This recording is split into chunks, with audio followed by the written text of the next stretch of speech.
Viewers, Nepal is facing one of its worst natural disasters in recent years as relentless rains unleash flash floods and landslides across the country. At least 52 people are dead so far.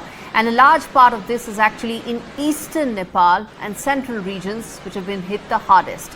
Key rivers like Koshi, Tamor and Arun are actually flying above danger levels. 6 out of 7 of Nepal's main districts have been impacted by the flooding.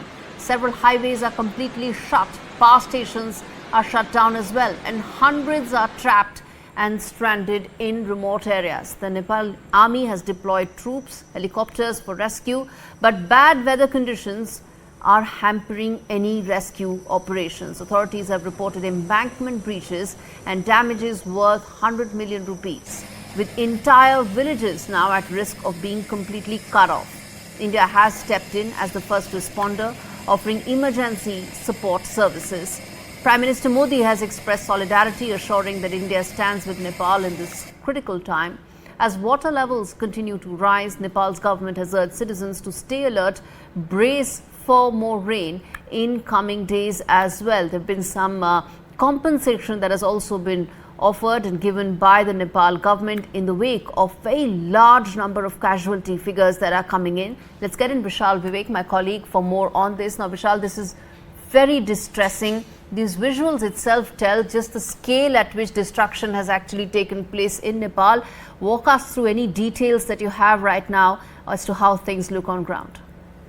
Well, Gauri, as we speak, the Nepalese army and air force, they are trying to rescue as many people as they can. They have limited resources because remember, Nepal is one of the poorest nations on earth, and it had already been grappling with many problems of its own. It has an interim government in place that had replaced a really troubled government that had been replaced by a new government due to protests that had rocked the country. Many people died, so there was already fresh element of surprise in the Nepalese heartland. But add to that, we have this fresh tragedy. Almost 55 to 60 people have been killed. The latest reports state that.